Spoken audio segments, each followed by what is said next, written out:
अल्पसंख्यकों के उत्थान के लिए केंद्र सरकार की योजनाओं से आने वाली करोड़ों की राशि प्रदेश सरकार डकार रही है। इतना ही नहीं, केंद्र की योजनाओं को अपना बताकर प्रदेश सरकार जनता को गुमराह भी कर रही है। यह कहना है कांग्रेस के अल्पसंख्यक मोर्चा के प्रदेश अध्यक्ष मोहम्मद सलीम का।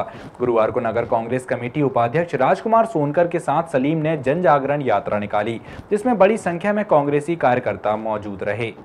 कांग्रेस का फोकस अब पूरी तरह मिशन 2014 पर है। खासकर पार्टी अपने परंपरागत वोट बैंक में किसी तरह की भी सेंध नहीं लगवाना चाहती। यही वजह है कि कांग्रेस का अल्पसंख्यक मोर्चा जन जागरण संदेश यात्रा कर रहा है।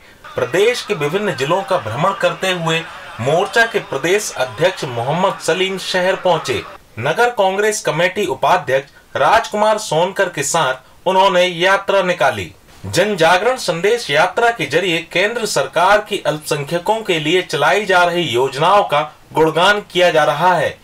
यात्रा में शामिल दोनों ही नेताओं ने उन अल्पसंख्यकों से भी मुलाकात की जो योजनाओं के लिए तरस रहे हैं।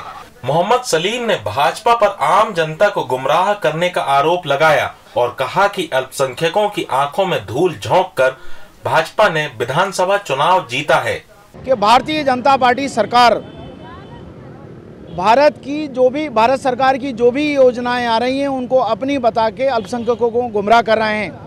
मैं कहना चाहता हूं कि जब से मध्य प्रदेश में भारतीय जनता पार्टी सरकार बनी है तब से लगा के आज तक उन्होंने अल्पसंख्यकों के हितों के लिए कोई भी योजना नहीं बनाई और ये सिर्फ वोट लेना चाहते हैं, गुमराह करना चाहते हैं।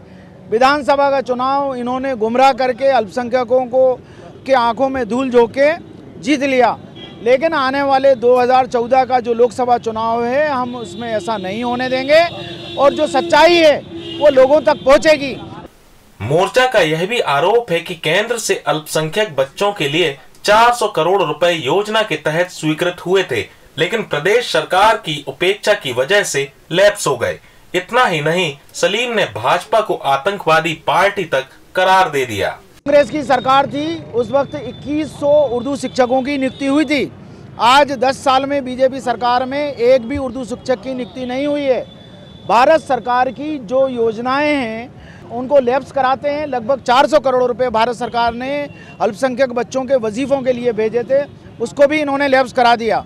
कि ये जो पार्टी है ये खुद आतंकवादी है, दूसरों को आतंकवादी कहती है। अभी तो कई जगहों पे इनके आतंक के जो कारनामे वो खुल के सामने आ रहे हैं। ये जो उन्होंने जो विस्फोट कराए, जो चीज़ें कराई हैं, ये तो मैं इस बात का जीता जाता सबूत हूँ कि 2004 के लोकसभा चुनाव में छिंदवाड़ा में था।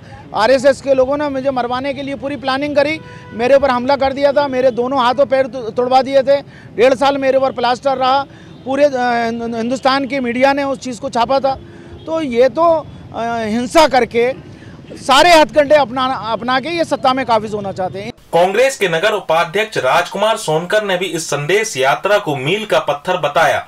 उनका कहना है कि इसके जरिए अल्पसंख्यकों को जहां उनके अधिकार पता लगेंगे, वहीं यह कवायद लोकसभा चुनाव के लिए मददगार साबित होगी। उनके इस अवसर पर हम लोग उनका स्वागत बंदन अभिनंदन करते हैं और मैं कांग्रेस को जिंदा रखने के लिए ये इन्होंने जो कदम उठाया है उसके लिए मैं उनको बहुत धन्यवाद देता हूं और मैं चाहता हूं कि ये हमारे जबलपुर में लोकसभा चुनाव में भारी बहुमत से विजय होकर पार्टी को विजय करें।